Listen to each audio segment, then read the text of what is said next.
What's up everyone, it's Mr. Lang. In this video I'm going to be taking you through 4 examples of tougher trinomial factoring, and you can tell that when a is not equal to 1. I'll explain all this. So let's get started. Alright, let's say we're presented with this problem. We got a factor 2a squared plus 5a plus 2. And because I've been doing this for like 20 years, I can already tell that this is a tougher trinomial factoring. And there's 2 reasons why. Well, what does make this tough? First of all, a is not equal to 1. And remember, this is ax squared plus bx plus c. So the a value is 2. Automatically, I know there's a little bit more work there. But it's possible we could have a GCF. So we look, well, is there a GCF between these 3 terms? There's not an a in every term because there's no a in the c. So can't have an a, and between 2, 5, and 2 there is no GCF. So the second thing that makes this tough is there's no GCF, and you really have to have both of these factors to make this one of the tougher trinomial factoring problems. So we can't do this kind of like in the old habits that we had when a was 1. Some of those patterns don't really work. So let's actually try to tackle this one. Alright, so we'll make this example 1. And you know, it's the same process. That's what's nice about using the windows. It's the same process as all the ones we've been doing. So yeah, we can set this up just like we have been doing.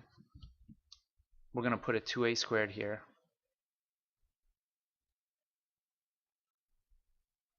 We're going to have the 2 here. And well, you got to figure, well, how am I going to get to 2a squared? Because it's not going to be a times a. Well, the only way you're going to really do that with a's in both terms is a 2a and one of them's an a. Alright, because 2a times a would give me 2a squared. And you got to figure, well, what do I got to put here to give me 2? Well, the factors of 2, there aren't that many. You could either have a 1 times a 2, or to get to positive 2, I could have a negative 1 times a negative 2. These are my only possibilities with this one. That's what's nice about this example. Well, right off the bat, I can tell that it's probably not going to be the negative 1 and negative 2 because the middle term's positive. So I'm going to start with the 1 and the 2. So I don't know.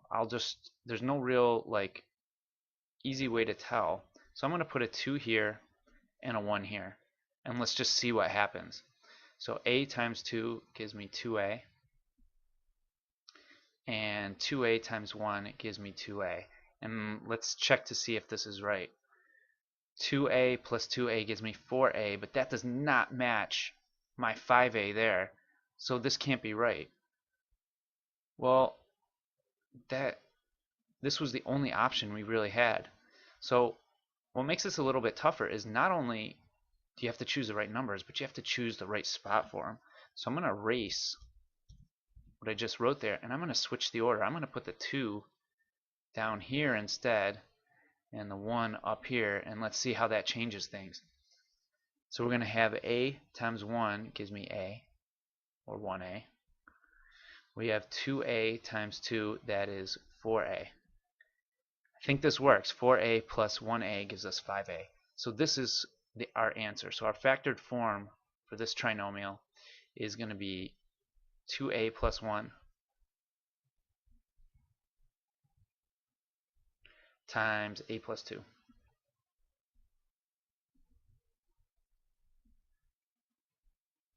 We had no GCF. The a is not 1, so it becomes one of these where you have more possibilities. You're probably going to use a lot more eraser on these kinds of problems. But the good news is it's the same process we've been doing, so you just might have to go through a few more times of trying stuff out. Alright, let's try another example together. So example number 2, it's 7k squared minus 40k minus 12. Alright, same process as always. We're going to put the 7k squared here. We're going to have a negative 12 here. And 7 is prime, so the only way we can get to 7k squared is to have a 7k and a k. 7 times 1 is the only way we're going to get to 7. Alright, so that's the good news here.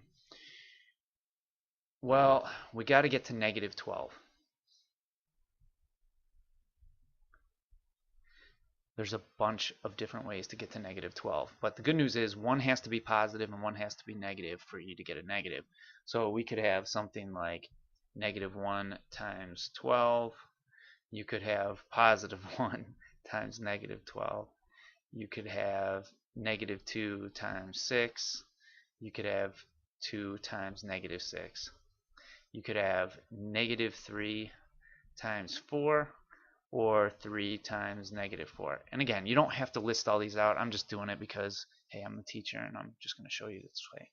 So we got tons of different possibilities, and we got the arrangement of them matters too. So like, for example, if I had this negative 1 and positive 12, if I put the negative 1 here, that would be different than putting it there. So there's just so many possibilities.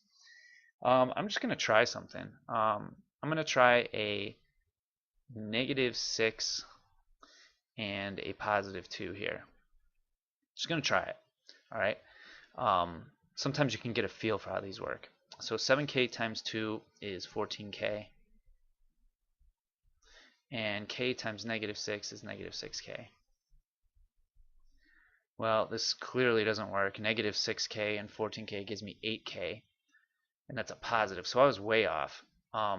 So what I'm thinking is, since this number is so high, or I guess so low, negative, it's a very low negative, negative 40, I'm thinking I got to multiply the 7 here by something negative. So I'm going to flip the order of these two and put the negative 6 over here, and then the positive 2 here. Because the 7k times the negative 6 would give me negative 42k, which is close to the negative 40, and then 2k here. And this actually works out. So our answer here, didn't leave myself much room, it would be 7k plus 2 times k minus 6. So it may take a few tries to get through this. Definitely this is not something to be done in pen. Alright, example 3. I want you to pause the video here and try this one on your own. See if you can get it. I didn't make the numbers too big, so hopefully you can get it after a try or two. Maybe you'll get lucky. So again, pause the video here and try it on your own. Alright, we're back, and let's see how you did. It took me a couple tries actually to get this one right. I found it to be 3a minus 5 and a plus 2. So hopefully you got that one. Alright, last example. Example number 4.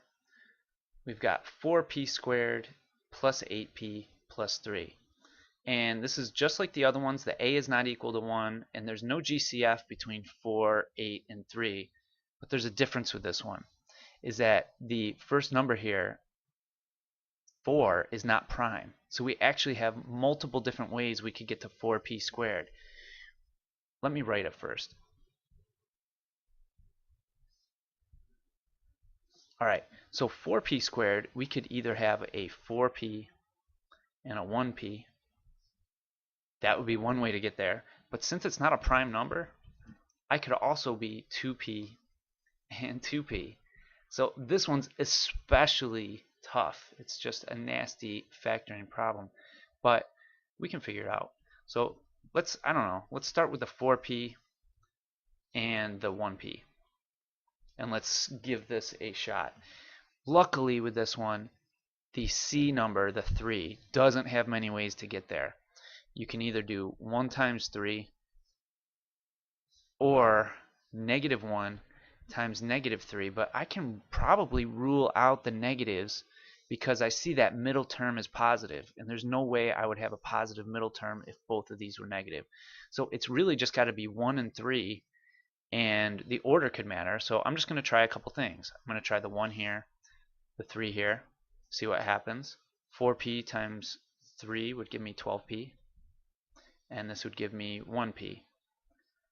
Well, this doesn't work because 12p plus 1p gives me 13p. No good. I'm going to switch the order now. I'm going to put the 3 here and the 1 here.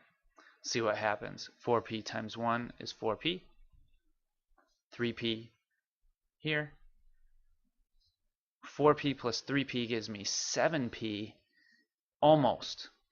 And since that's the last possible thing I could do, I know it can't be a 4p and a p. So I'm going to go backwards here and make it 2p and 2p. Alright, I am going to try 3 here and the 1 here. Alright, let's see what happens. I guess it really doesn't matter because it would be the same either way. So 2p times 3 is 6p. 2p times 1 is 2p. And we can see that this one works because 6p plus 2p gives me 8p. So my answer for this one was 2p plus 3 and 2p plus 1. So again, the difference with this one is that, yeah, there was no GCF and the A was not 1, but in specifically here, the A was not a prime number. There were multiple ways to get to that A. So anyway, that's it. Let's get to the check your understanding. I got 4 problems for you. I'll even give you a hint here. We've got prime number, prime number, prime number, and then the last one is kind of like the last example we did where there's multiple ways to get to the 6. So use a pencil, make sure you got a big eraser. You may have to guess 3 or 4 times, but I am confident you can do it. Thank you for listening.